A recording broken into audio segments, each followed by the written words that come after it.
Hey everyone, today is October the 18th, and it's good to be with you on Read Through the Word. We're going to be in Luke 14 today, and we are in the section that is titled, Jesus Teaches About Humility. You know, when the original scripture was written, it didn't have the narrow door, Jesus grieves over Jerusalem, Jesus heals our Sabbath, on the Sabbath, Jesus teaches about humility. It was just all written out together. Because let's be honest with ourselves. We see something like Jesus teaches about humility, it might be a section we want to skip. But Jesus is talking about this dinner, this wedding feast, which in this day was a social event. And it was very well planned out, and the tables, the seats were assigned by position in society.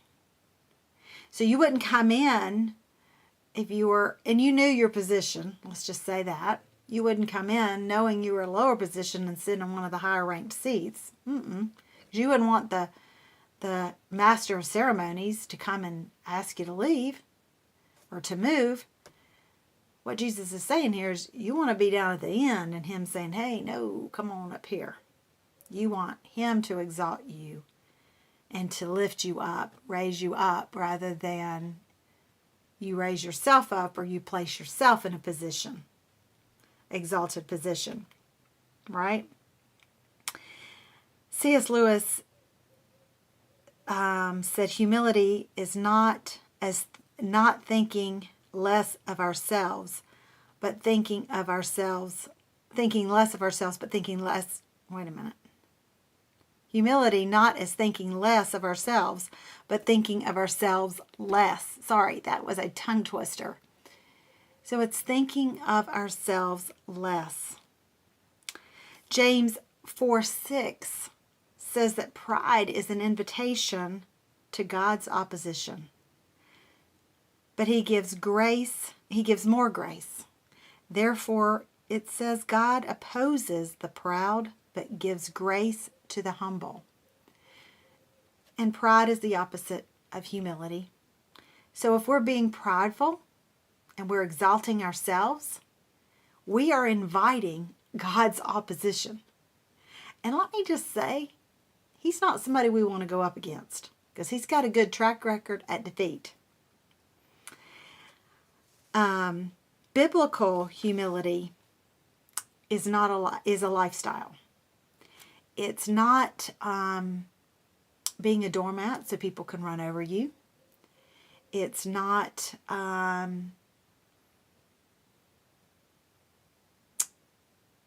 wearing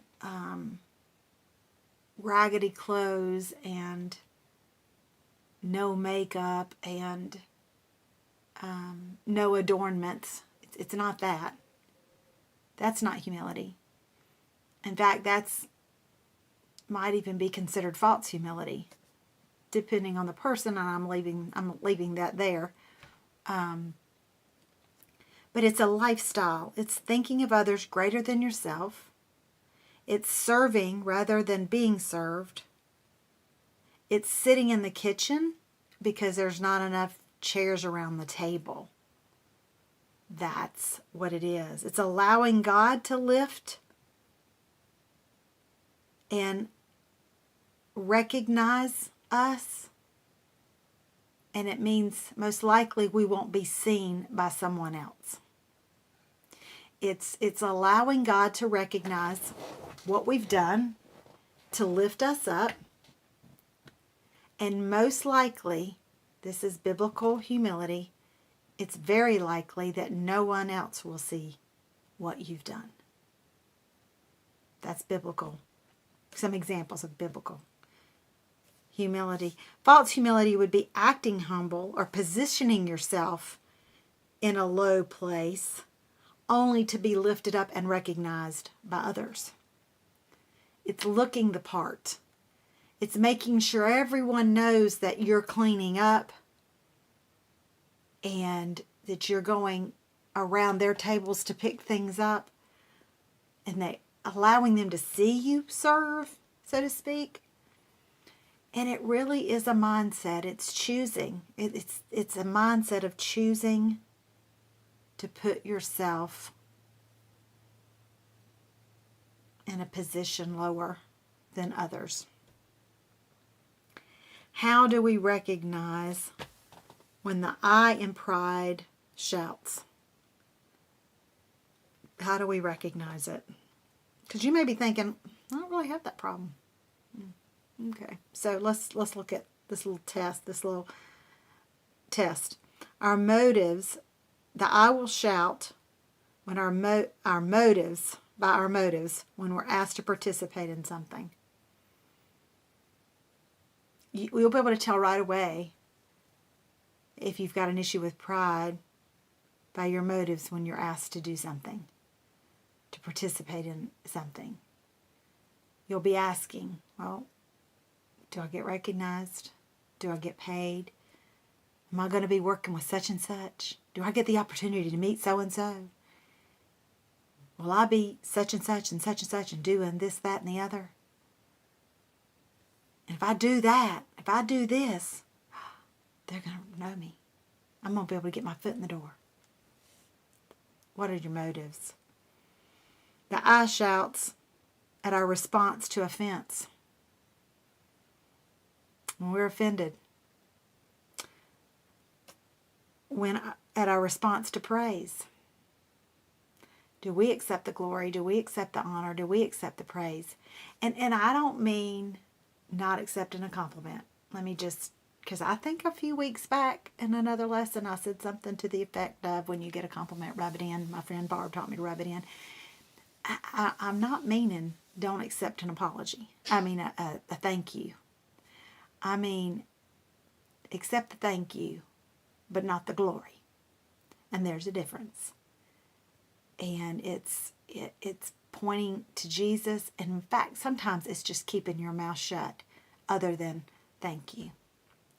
Because sometimes those little prideful words and claiming it as our own can jump right out. And sometimes it's best just to thank you. I appreciate that very much.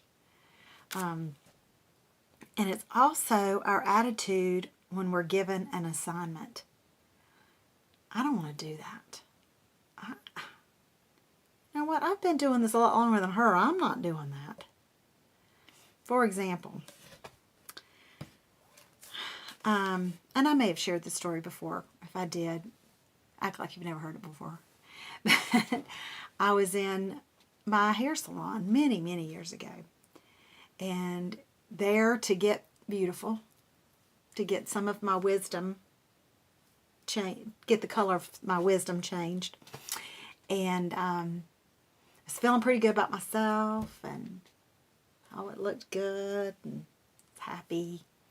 Went to go pay, and paid my stylist, and said, I need to use the restroom before I go. And I went back there, and I closed the door, turned on the light, and went, oh, this is nasty. You know, all the way around the bottom of the toilet, the stuff that gathers there because it's gross, and then it's sticky and yucky because, well, some people missed. It's nasty. That's all I'm going to say there. And the toilet had not been cleaned. Dark ring down at the water level, dark ring up under, dark stuff all around it. And I was like, oh my gosh. So, you know, as we girls know, we have the choice to either line or hover. And of course, you have to make, everybody makes a choice differently and at each moment. But I decided to, of course, line. So I lined it and did my moment. Got up, pushed my toilet paper in so it wouldn't be stuck in my pants. And the Lord was like, you can clean this bathroom. And I'm like, yeah, right. I'm not, Because I was thinking in my head, this is nasty. Somebody needs to clean this bathroom.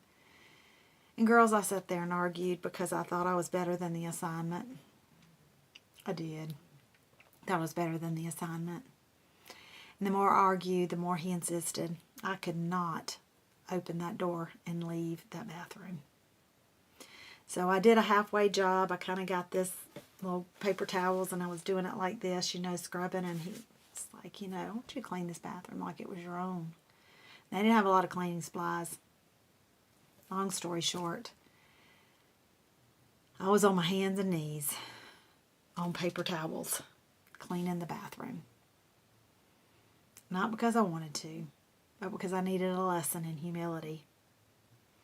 That I am not too big, I am not too good, and I am not too all that to take an assignment of serving others. And I began to think about the people that would come in the bathroom when I walked out and think, wow, this bathroom looks really nice. They wouldn't have the same experience that I had. Next time, 4 weeks, 4.5, 5 weeks, short hair, you go every 4.5 to 5 weeks. Went back to the bathroom. Cleaned the bathroom again because I heard the same voice. And I was like, Lord, please don't make me the cleaning lady at my hair salon. And I'm not the new cleaning lady at my hair salon, but I did do it 2 times because that's what I felt him telling me to do. To remind me that I'm not that. That I came to serve, even if the people I serve never even know it was me. He knows it's me. He knows I obeyed. And bottom line, that's really the most important thing.